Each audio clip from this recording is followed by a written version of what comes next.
Chapter 4: The Leaky Cauldron. It took Harry several days to get used to his strange new freedom. Never before had he been able to get up whenever he wanted or eat whatever he fancied. He could even go wherever he pleased, as long as it was in Diagon Alley, and as this long cobbled street was packed with the most fascinating wizarding shops in the world. Harry felt no desire to break his word to Fudge and stray back into the Muggle world. Harry ate breakfast each morning in the Leaky Cauldron, where he liked watching the other guests, funny little witches from the country, up for a day's shopping, venerable-looking wizards arguing over the latest article in Transfiguration Today, wild-looking warlocks, raucous dwarves, and aunts, what looked suspiciously like a hag, who ordered a plate of raw liver from behind a thick woolen balaclava. After breakfast, Harry would go out into the backyard, take out his wand, tap the third brick from the left above the trash bin, and stand back as the archway into Diagon Alley opened in the wall. Harry spent the long sunny days exploring the shops and eating under the brightly colored umbrellas outside cafes, where his fellow diners were showing one another their purchases.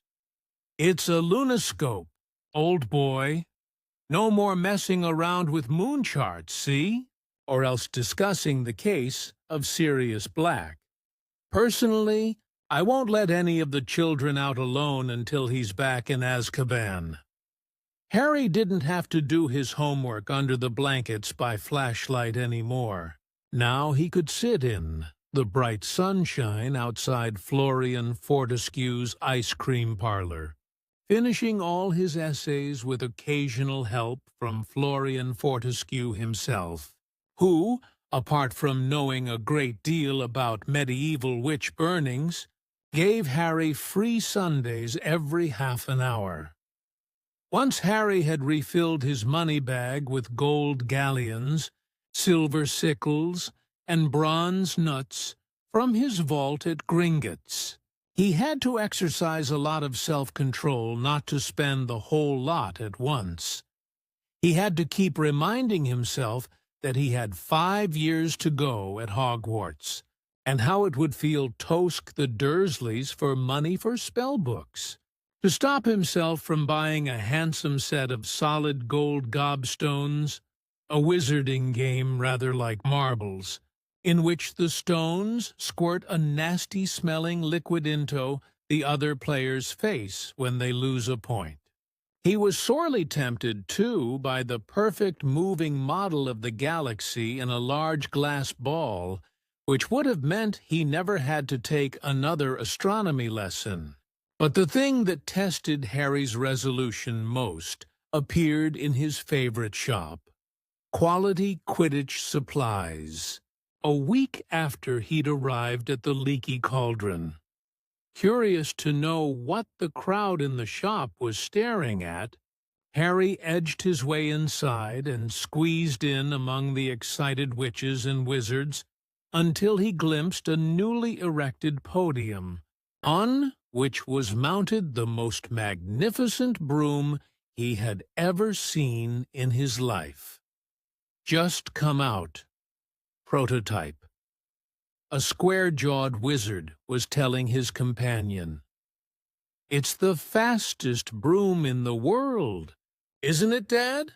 squeaked a boy younger than Harry, who was swinging off his father's arm. Irish International Sides just put in an order for 7 of these beauties, the proprietor of the shop told the crowd, "and they're favorites for the World Cup." A large witch in front of Harry moved, and he was able to read the sign next to the broom. The Firebolt. This state-of-the-art racing broom sports a streamlined, superfine handle of ash, treated with a diamond-hard polish and hand-numbered with its own registration number. Each individually selected birch twig in the broomtail has been honed to aerodynamic perfection, giving the firebolt unsurpassable balance and pinpoint precision. The firebolt has an acceleration of 150 miles an hour in 10 seconds and incorporates an unbreakable braking charm. Price on request. Price on request. Harry didn't like to think how much gold the firebolt would cost. He had never wanted anything as much in his whole life. But he had never lost a Quidditch match on his Nimbus 2000. And what was the point in emptying his Gringotts vault for the firebolt when he had a very good broom already? Harry didn't ask for the price, but he returned almost every day after that just to look at the firebolt. There were, however, things that Harry needed to buy. He went to the apothecary to replenish his store of potions ingredients, and as his school robes were now several inches too short in the arm-on leg, he visited Madame Malkin's robes for all occasions and bought new ones. Most important of all, he had to buy his new school books, which would include those for his 2 new subjects, Care of Magical Creatures and Divination. Harry got a surprise as he looked in at the bookshop window. Instead of the usual display of gold-embossed spell books the size of paving slabs, there was a large iron cage behind the glass that held about 100 copies of the Monster Book of Monsters. Torn pages were flying everywhere as the books grappled with each other, locked together in furious wrestling matches and snapping aggressively. Harry pulled his book list out of his pocket and consulted it for the first time. The Monster Book of Monsters was listed as the required book for Care of Magical Creatures. Now Harry understood why Hagrid had said it would come in useful.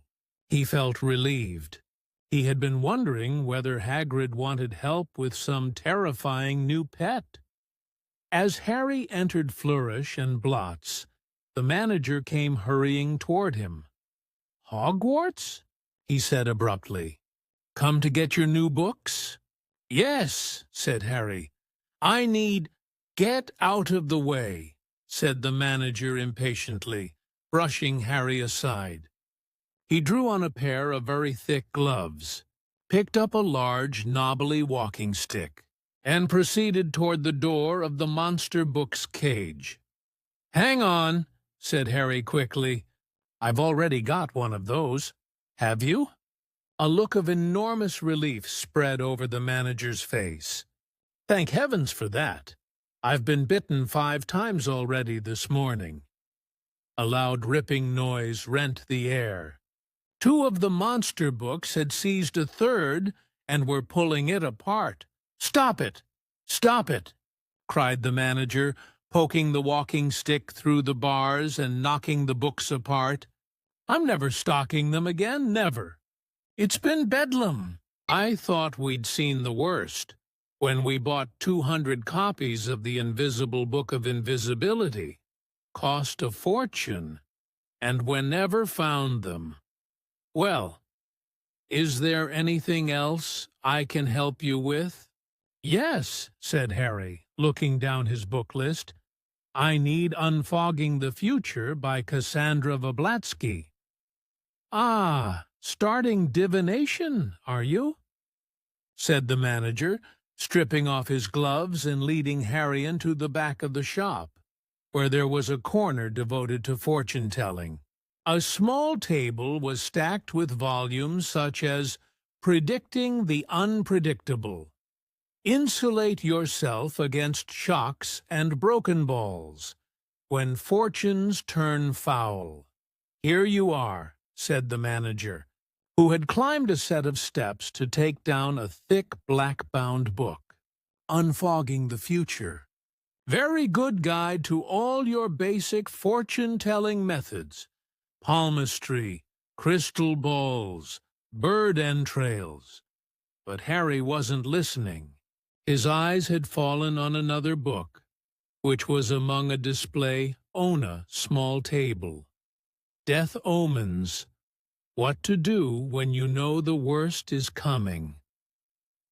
"Oh, I wouldn't read that if I were you," said the manager lightly, looking to see what Harry was staring at.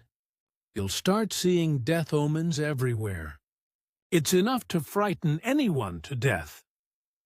But Harry continued to stare at the front cover of the book. It showed a black dog large as a bear, with gleaming eyes. It looked oddly familiar. The manager pressed Unfogging the Future into Harry's hands. "Anything else?" he said. "Yes," said Harry, tearing his eyes away from the dogs and dazedly consulting his book list. I need Intermediate Transfiguration and the Standard Book of Spells, Grade 3. Harry emerged from Flourish and Blots 10 minutes later, with his new books under his arms, and made his way back to the Leaky Cauldron, hardly noticing where he was going and bumping into several people. He tramped up the stairs to his room, went inside and tipped his books onto his bed. Somebody had been in to tidy. The windows were open and sun was pouring inside.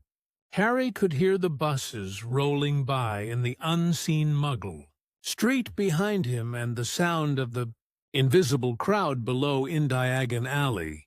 He caught sight of himself in the mirror over the basin.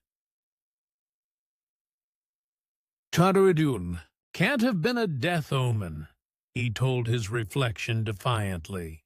"I was panicking when I saw that thing in Magnolia Crescent. It was probably just a stray dog." He raised his hand automatically and tried to make his hair lie flat. "You're fighting a losing battle there, dear," said his mirror in a wheezy voice. As the days slipped by, Harry started looking wherever he went for a sign of Ron or Hermione. Plenty of Hogwarts students were arriving in Diagon Alley now, with the start of term so near. Harry met Seamus Finnegan and Dean Thomas, his fellow Gryffindors, in Quality Quidditch Supplies, where they too were ogling the firebolt. He also ran into the real Neville Longbottom, a round-faced, forgetful boy outside Flourish and Blots. Harry didn't stop to chat. Neville appeared to have mislaid his book list and was being told off by his very formidable-looking grandmother.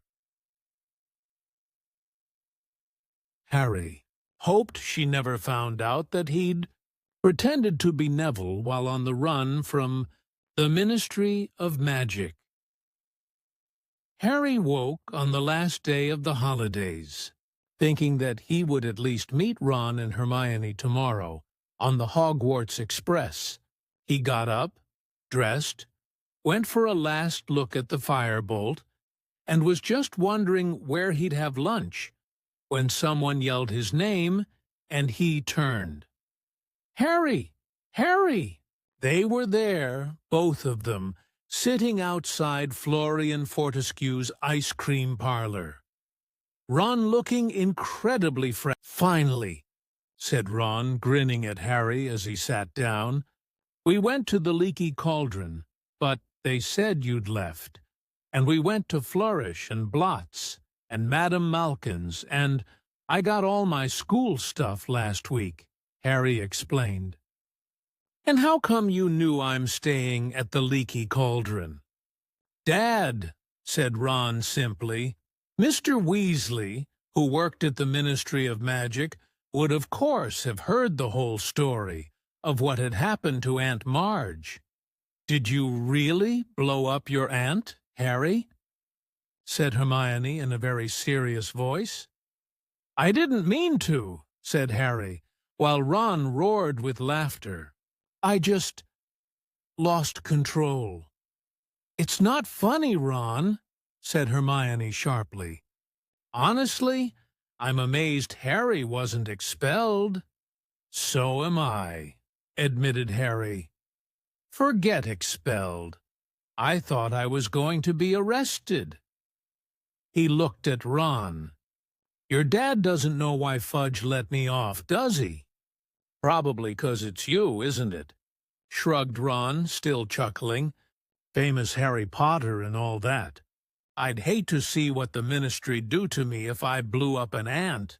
Mind you, they'd have to dig me up first, because Mum would have killed me. Anyway, you can ask Dad yourself this evening. We're staying at the Leaky Cauldron tonight, too. So you can come to King's Cross with us tomorrow. Hermione's there as well." Hermione nodded, beaming. "Mum and Dad dropped me off this morning with all my Hogwarts things." "Excellent," said Harry happily. "So, have you got all your new books and stuff?" "Look at this," said Ron, pulling a long, thin box out of a bag and opening it. "Brand new wand, 14 inches willow, containing 1 unicorn tail hair. And we've got all our books." He pointed at a large bag under his chair. "What about those monster books, eh? The assistant nearly cried when we said we wanted 2. "What's all that, Hermione?" Harry asked, pointing at not 1, but 3 bulging bags in the chair next to her. "Well, I'm taking more new subjects than you, aren't I?" said Hermione. "Those are my books for arithmancy, care of magical creatures, divination, the study of ancient runes, Muggle studies." "What are you doing Muggle studies for?" said Ron, rolling his eyes at Harry. "You're Muggle-born. Your Mum and Dad are Muggles. You already know all about Muggles. But it'll be fascinating to study them from the wizarding point of view," said Hermione earnestly. "Are you planning to eat or sleep at all this year, Hermione?" asked Harry, while Ron sniggered. Hermione ignored them. "I've still got 10 galleons," she said, checking her purse. "It's my birthday in September, and Mum and Dad gave me some money to get myself an early birthday present." "How about a nice book?" said Ron innocently. "No, I don't think so," said Hermione composedly. "I really want an owl. I mean, Harry's got Hedwig, and you've got Errol." "I haven't," said Ron. "Errol's a family owl. All I've got is Scabbers." He pulled his pet rat out of his pocket. "And I want to get him checked over," he added, placing Scabbers on the table in front of them. I don't think Egypt agreed with him. Scabbers was looking thinner than usual, and there was a definite droop to his whiskers. "There's a magical creature shop just over there," said Harry, who knew Diagon Alley very well by now. "You could see if they've got anything for Scabbers, and Hermione can get her owl." So they paid for their ice cream and crossed the street to the magical menagerie. There wasn't much room inside. Every inch of wall was hidden by cages. It was smelly and very noisy because the occupants of these cages were all squeaking, squawking, jabbering, or hissing. The witch behind the counter was already advising a wizard on the care of double-ended newts, so Harry, Ron, and Hermione waited, examining the cages. A pair of enormous purple toads sat gulping wetly and feasting on dead blowflies. A gigantic tortoise with a jewel-encrusted shell was glittering near the window. Poisonous orange snails were oozing slowly up the side of their glass tank. and a fat white rabbit kept changing into a silk top hat and back again with a loud popping noise. Then there were cats of every color, a noisy cage of ravens, a basket of funny custard-colored fur balls that were humming loudly, and on the counter a vast cage of sleek black rats that were playing some sort of skipping game using their long, bald tails. The double-ended newt wizard left, and Ron approached the counter. "It's my rat," he told the witch. "He's been a bit off color ever since I brought him back from Egypt." "Bang him on the counter," said the witch, pulling a pair of heavy black spectacles out of her pocket. Ron lifted Scabbers out of his inside pocket and placed him next to the cage of his fellow rats, who stopped their skipping tricks and scuffled to the wire for a better took. Like nearly everything Ron owned, Scabbers the rat was second-hand. He had once belonged to Ron's brother Percy, and a bit battered. Next to the glossy rats in the cage, he looked especially woe-begone. Said the witch, picking up Scabbers. "How old is this rat?" "Dunno," said Ron. "Quite old. He used to belong to my brother." "What powers does he have?" said the witch, examining Scabbers closely. The truth was that Scabbers had never shown the faintest trace of interesting powers. The witch's eyes moved from Scabbers's tattered left ear to his front paw, which had a toe missing, and tutted loudly. "He's been through the mill, this one," she said. "He was like that when Percy gave him to me," said Ron defensively. "An ordinary common or garden rat like this can't be expected to live longer than 3 years or so," said the witch. "Now, if you were looking for something a bit more hard-wearing, you might like one of these." She indicated the black rats, who promptly started skipping again. Ron muttered, "Show-offs." "Well, if you don't want a replacement, you can try this rat tonic," said the witch, reaching under the counter and bringing out a small red bottle. "Okay," said Ron. "How much?" "Ouch!" Ron buckled as something huge and orange came soaring from the top of the highest cage, landed on his head, and then propelled itself, spitting madly, at Scabbers. "No! Crookshanks! No!" cried the witch, but Scabbers shot from between her hands like a bar of soap, landed splay-legged on the floor, and then scampered for the door. "Scabbers!" Ron shouted, racing out of the shop after him. Harry followed. It took them nearly 10 minutes to catch Scabbers, who had taken refuge under a wastepaper bin outside Quality Quidditch Supplies. Ron stuffed the trembling rat back into his pocket and straightened up, massaging his head. What was that? "It was either a very big cat or quite a small tiger," said Harry. "Where's Hermione?" "Probably getting her owl." They made their way back up the crowded street to the magical menagerie. As they reached it, Hermione came out, but she wasn't carrying an owl. Her arms were clamped tightly around the enormous ginger cat. "You bought that monster?" said Ron, his mouth hanging open. "He's gorgeous, isn't he?" said Hermione, glowing. That was a matter of opinion, thought Harry. The cat's ginger fur was thick and fluffy, but it was definitely a bit bow-legged, and its face looked grumpy and oddly squashed, as though it had run headlong into a brick wall. Now that Scabbers was out of sight, however, the cat was purring contentedly in Hermione's arms. "Hermione, "That thing nearly scalped me," said Ron. "He didn't mean to, did you, Crookshanks?" said Hermione. "And what about Scabbers?" said Ron, pointing at the lump in his chest pocket. "He needs rest and relaxation. How's he going to get it with that thing around?"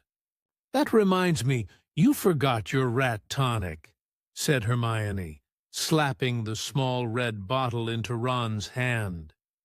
"And stop worrying. Crookshanks will be sleeping in my dormitory, and Scabbers in yours. What's the problem?" "Poor Crookshanks. That witch said he'd been in there for ages. No one wanted him." "Wonder why," said Ron sarcastically as they set off toward the Leaky Cauldron. They found Mr. Weasley sitting in the bar, reading the Daily Prophet. "Harry," he said, smiling as he looked up. "How are you?"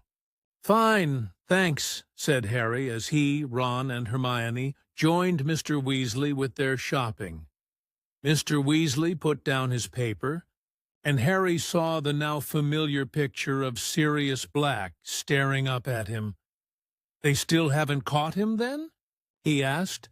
"No," said Mr. Weasley, looking extremely grave. "They've pulled us all off our regular jobs at the Ministry to try and find him, but no luck so far." "Would we get a reward if we caught him?" asked Ron. "It'd be good to get some more money." "Don't be ridiculous, Ron," said Mr. Weasley, who on closer inspection looked very strained. "Black's not going to be caught by a 13-year-old wizard. It's the Azkaban guard." At that moment, Mrs. Weasley entered the bar, laden with shopping bags and followed by the twins, Fred and George, who were about to start their 5th year at Hogwarts. The newly elected head boy, Percy, and the Weasleys' youngest child and only girl, Ginny, who had always been very taken with Harry, seemed even more heartily embarrassed than usual when she saw him, perhaps because he had saved her life during their previous year at Hogwarts. She went very red and muttered, "Hello," without looking at him. Percy, however, held out his hand solemnly, as though he and Harry had never met, and said, "Harry, how nice to see you."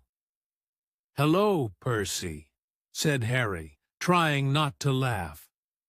"I hope you're well," said Percy pompously, shaking hands.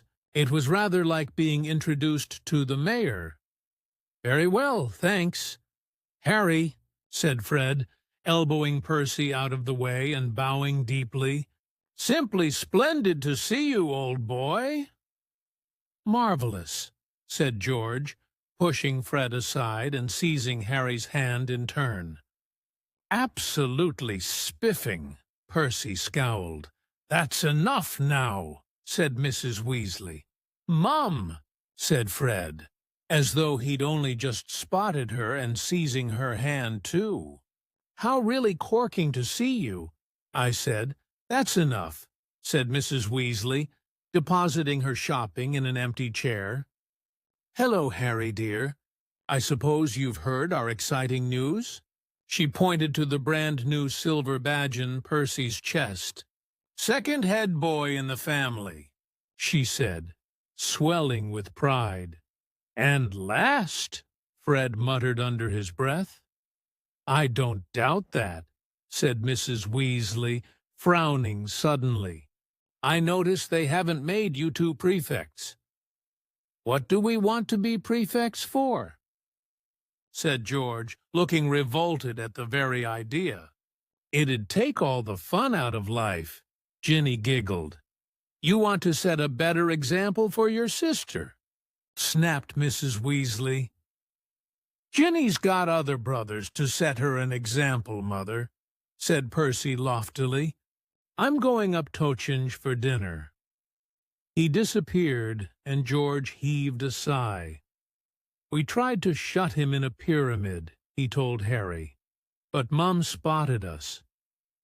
Dinner that night was a very enjoyable affair. Tom the innkeeper put 3 tables together in the parlor, and the 7 Weasleys, Harry and Hermione, ate their way through 5 delicious courses.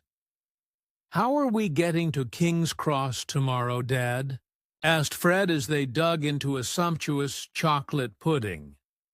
"The ministry's providing a couple of cars," said Mr. Weasley. Everyone looked up at him. "Why?" said Percy curiously. "It's because of you, Perce," said George seriously. "And there'll be little flags on the hoods, with HB on them, for Humongous Bighead," said Fred. Everyone except Percy and Mrs. Weasley snorted into their pudding. "Why are the ministry providing cars, Father?" Percy asked again in a dignified voice. "Well, as we haven't got one anymore," said Mr. Weasley, "and as I work there, they're doing me a favor." His voice was casual, but Harry couldn't help noticing that Mr. Weasley's ears had gone red, just like Ron's did when he was under pressure. "Good thing, too," said Mrs. Weasley briskly. "Do you realize how much luggage you've all got between you? A nice sight you'd be on the Muggle Underground. You are all packed, aren't you?" "Ron hasn't put all his new things in his trunk yet," said Percy, in a long-suffering voice. "He's dumped them on my bed." "You'd better go and pack properly, Ron, because we won't have much time in the morning," Mrs. Weasley called down the table. Ron scowled at Percy. After dinner, everyone felt very full and sleepy. One by one, they made their way upstairs to their rooms to check their things for the next day. Ron and Percy were next door to Harry. He had just closed and locked his own trunk when he heard angry voices through the wall and went to see what was going on. The door of number 12 was ajar, and Percy was shouting. "It was here, on the bedside table. I took it off for polishing. I haven't touched it, all right?" Ron roared back. "What's up?" said Harry. "My head boy badge is gone," said Percy, rounding on Harry. "So's Scabbers's rat tonic," said Ron, throwing things out of his trunk to look. "I think he might have left it in the bar. You're not going anywhere till you've found my badge," yelled Percy.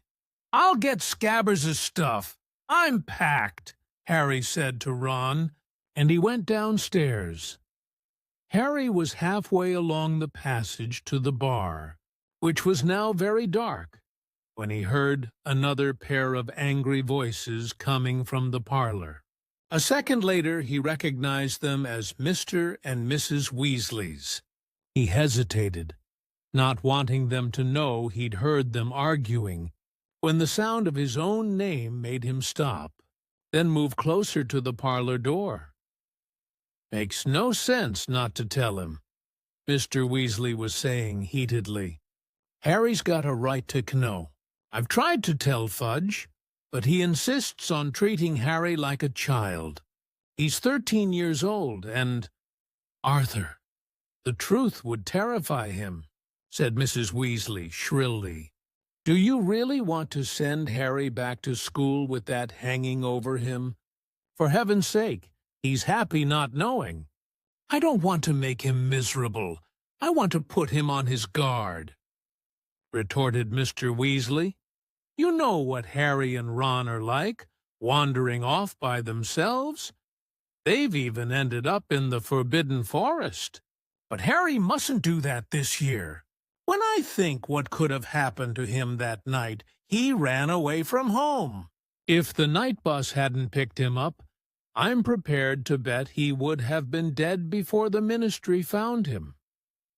But he's not dead. He's fine. So what's the point? Molly, they say Sirius Black's mad, and maybe he is. But he was clever enough to escape from Azkaban, and that's supposed to be impossible. It's been 3 weeks, and no one's seen hide nor hair of him. And I don't care what Fudge keeps telling the Daily Prophet, we're no nearer catching Black than inventing self-spelling wands. The only thing we know for sure is what Black's after. But Harry will be perfectly safe at Hogwarts.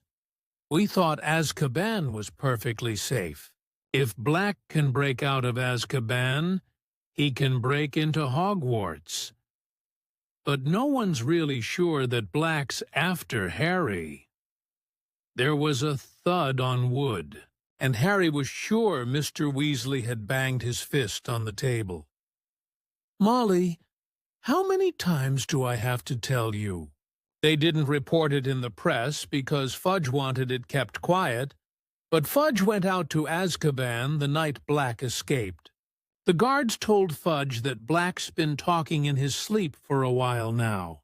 Always the same words. "He's at Hogwarts. He's at Hogwarts." Black is deranged, Molly, and he wants Harry dead. If you ask me, he thinks murdering Harry will bring you-know-who back to power. Black lost everything the night. Harry stopped you-know-who, and he's had 12 years alone in Azkaban to brood on that. There was a silence. Harry leaned still closer to the door, desperate to hear more. "Well, Arthur, you must do what you think is right. But you're forgetting Albus Dumbledore. I don't think anything could hurt Harry at Hogwarts while Dumbledore's headmaster. I suppose he knows about all this?" "Of course he knows. We had to ask him if he minds the Azkaban guards stationing themselves around the entrances to the school grounds. He wasn't happy about it, but he agreed." "Not happy? Why shouldn't he be happy if they're there to catch Black?" "Dumbledore isn't fond of the Azkaban guards," said Mr. Weasley heavily. "Nor am I, if it comes to that. But when you're dealing with a wizard like Black, you sometimes have to join forces with those you'd rather avoid. If they save Harry, then I will never say another word against them," said Mr. Weasley wearily. "It's late, Molly. We'd better go up." Harry heard chairs move. As quietly as he could, he hurried down the passage to the bar and out of sight. The parlor door opened, and a few seconds later, footsteps told him that Mr. and Mrs. Weasley were climbing the stairs. The bottle of rat tonic was lying under the table they had sat at earlier. Harry waited until he heard Mr. and Mrs. Weasley's bedroom door close, then headed back upstairs with the bottle. Fred and George were crouching in the shadows on the landing, heaving with laughter as they listened to Percy dismantling his and Ron's room in search of his badge. "We've got it," Fred whispered to Harry. "We've been improving it." The badge now read, "Big Head Boy." Harry forced a laugh, went to give Ron the rat tonic, then shut himself in his room and lay down on his bed. So Sirius Black was after him. This explained everything.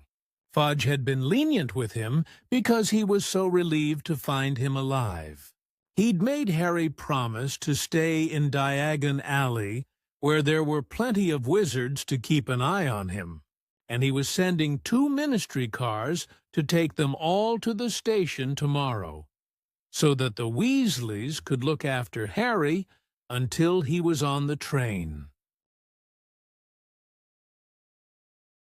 Harry lay listening to the muffled shouting next door and wondered why he didn't feel more scared. Sirius Black had murdered 13 people with one curse.